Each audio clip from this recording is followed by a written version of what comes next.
You probably know a horror game franchise called Five Nights at Freddy's, right? Well, there was a rumor to be an unreleased version, which was claimed to be the first Five Nights at Freddy's game in the franchise back in 2013.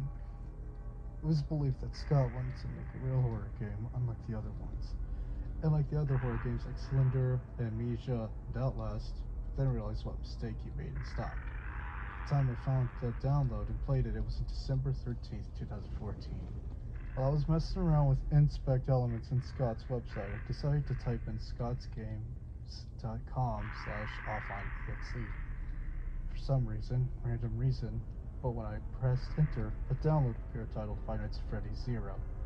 Was confused by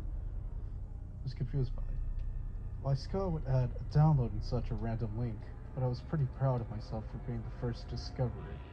When I clicked on it, it took me to a menu which was the same menu as Five Nights at Freddy's 1, but the V0.31 was gone.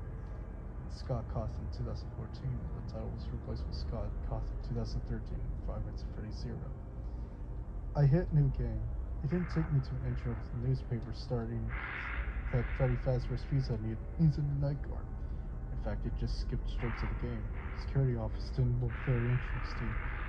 A gray blank wall with no papers, a hallway in the middle, and a table with a puppet plushie which seems withered with a cracked mask, blood running from the eye holes, and organs bursting from the chest. Then there was a phone called, hello? Hello? Well, if you're hearing this, the chances are death will come for you. You made a poor choice. Death will come for you. What kind of employee would say that? Decided to open the camera. Realized there was only two cameras, Cam 8 and Cam 6. I flipped to Cam 8 to find that golden Freddy was standing in what appears to be a child's bathroom with a realistic baby in a crib behind him, crying. The strange thing about Golden Freddy is that his jaw was missing. He had bloodshot eyes. I switched to Cam 6, which had zero signal. I checked the hall light to find Golden Freddy again, with no jaw, but now with the blank, soulless eyes. I tried to close the door, finding out the door button wouldn't work, as it looked like blood was spilled on it. Of course it wouldn't work. Why would a door button covered in blood work anyways? I checked the hall light once more to see if Golden Freddy was gone. When I checked it, it went black for a second, then went back to normal. I suspect that the door was absent and that the puppet's purple tears and lipstick were gone as if they were washed off. I checked the cameras again. This time there was a new camera, Cam 0. I checked Cam 0, finding that it was a non-8-bit recreation ending of Five Nights 3. The purple man gets killed inside Springfield, but not 3D rendered. In fact, it looked like as if it happened in real life. In fact, the ghost of 520 if they had burned alive. That was when I heard a scream. It had, in fact, sounded very realistic. I actually jumped out of the seat. I scrambled onto my feet and checked Cam 8. When I checked it, something was different. The baby was in the crib, was absent, waiting for me. Blood coming from the face was reading from the bread. The dread that Golden Freddy would look at me, so I quickly switched to Camp 6. I saw Camp 6, I was horrified when I saw it. A picture of a child inside an abandoned Freddy Fazbear's Pizza lying down with the same details as the puppet plushie in the office. Cracked open head, bleeding eye sockets, and organs bursting from the chest, and like the puppet plushie, other organs were spilling out of the mouth. And behind him were two legs with purple pants. On that were covered in blood, possibly the purple man.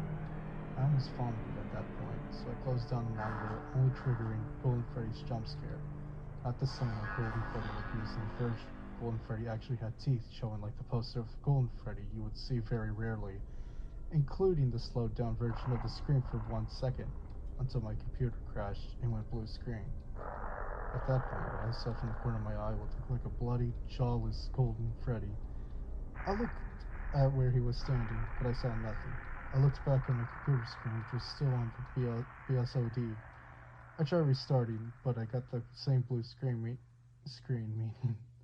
I had to reboot my computer. This time it booted up as normal.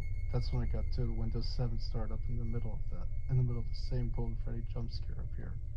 Unlike the other one, it didn't cause the computer to go blue screen. In fact, it stayed even after the scream. I tried shutting down my computer, holding down the power button, but it didn't work for it to end.